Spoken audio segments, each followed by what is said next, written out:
आज हमारा डेलीगेशन मेरे साथ माननीय बंसल जी हैं, वासनिक जी हैं और अन्य मित्र हैं। चुनाव आयोग गए, हमने 2-3 अहम मुद्दे उठाए हैं। चुनाव आयोग ने हमें सब्र से सुना।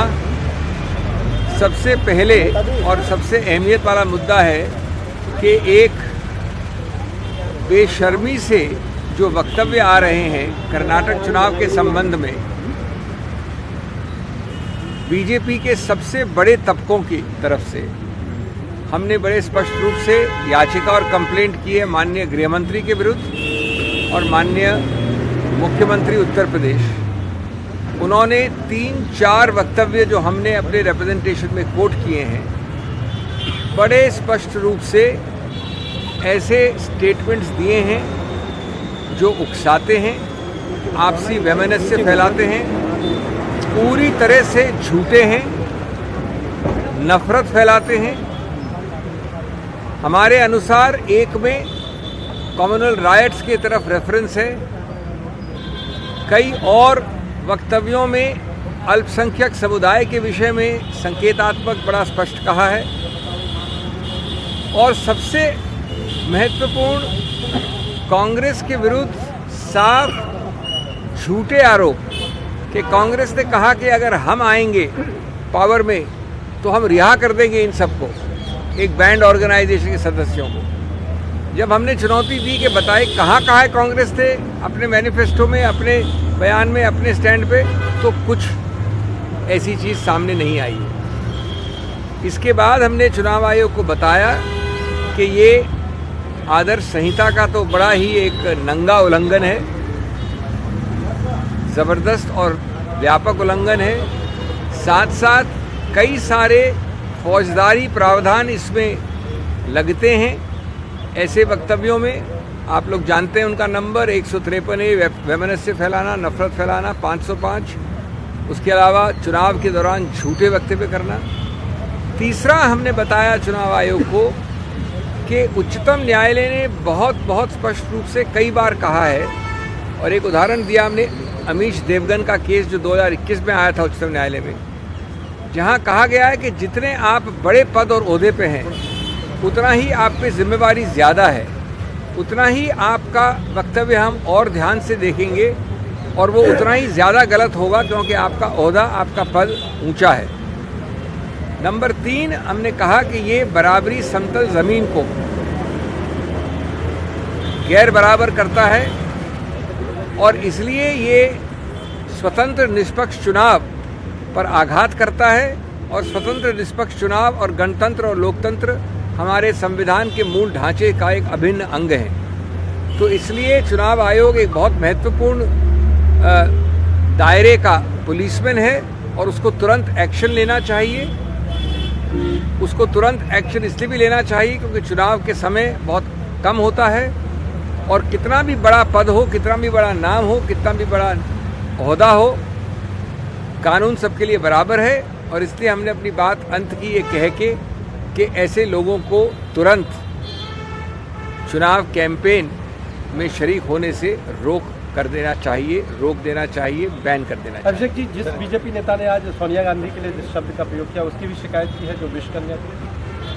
हमने अभी, वो आज ही हुआ है, कुछ ही घंटों पहले हुआ है, तो हमने औपचारिक कंप्लेंट नहीं दी है। लेकिन मैं आपको आश्वस्त करना चाहता हूं कि कानून के जितने भी अधिकार क्षेत्र हैं, और वो सिर्फ चुनाव आयोग नहीं है, इतना भद्दा, इतना भर्त्सना योग्य, इतना गिरा हुआ गटर लेवल का बयान, और हमको हर दिन लेक्चर मिलता है, उपदेश मिलता है कैसे बोलना चाहिए। आप देखेंगे कि जैसे पहले मंत्रियों ने, बड़े बड़े वरिष्ठ बीजेपी नेताओं ने कहा है इस प्रकार की चीज़ें और कोई एक्शन नहीं लिया गया है। हमारे मुखर और प्रखर प्रधानमंत्री चुप रहते हैं, वैसा ही इसमें भी होगा। लेकिन हम अपना सब अधिकार क्षेत्र कानूनी इसके विरुद्ध इस्तेमाल करने का पूरा अधिकार क्षेत्र everybody speaks together English. Let me friends, we have just finished a very productive and a very important meeting My honorable colleagues are here with us on a visit to the Election Commission. Mr. Bansal is here, Mr. Vasnik is here. The visit complained specifically of the highly objectionable, blatantly partisan, communal and false statements coming from the very top of the BJP leadership, in particular the Home Minister Mr. Amit Shah, in particular the UP Chief Minister. There cannot be a higher level than this.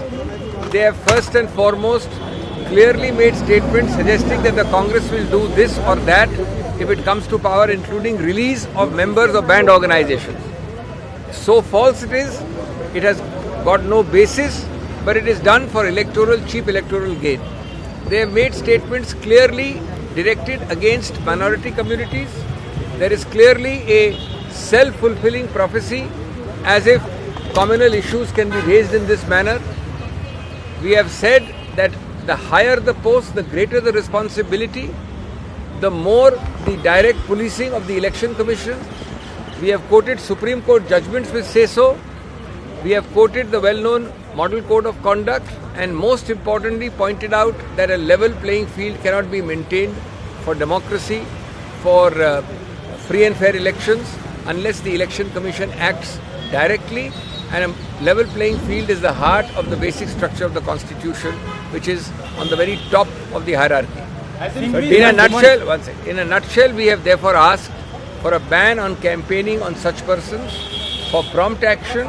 We all understand that the window of elections is very narrow, and therefore clear, strong, effective ground action by the EC is vitally necessary on an urgent basis.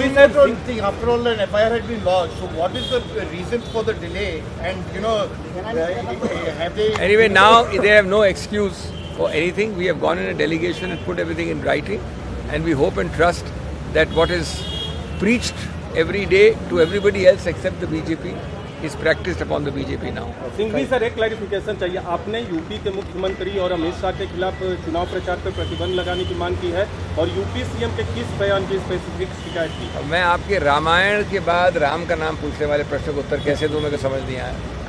Thank you sir. BJP ने मांग की कि खड़गे साहब को ban किया जाए, उन पर एफआईआर दर्ज। चुनाव आयोग से मिला है उनका डेलीगेट। देखिए, वो जब भी आए, जहाँ भी आए, चुनाव आयोग देखेगा। लेकिन मुझे हंसी आ रही है कि जिस बयान का स्पष्टीकरण आ गया है, जिसके बारे में बड़ा स्पष्ट है कि उन्होंने प्रतीकात्मक रूप से और किसी व्यक्ति विशेष के बारे में बात नहीं की, उसमें इतना हल्ला गुल्ला हो रहा है। और यहाँ गृह मंत्री और उत्तर प्रदेश मुख्यमंत्री ऐसे बयान दे रहे हैं, उनके बड़े वरिष्ठ नेता इस प्रकार के भद्दे बयान दे रहे हैं सोनिया गांधी के बारे में, और यहाँ पर डेलीगेशन वो ला रहे हैं। ये तो मजाक की चरम सीमा है। Thank you.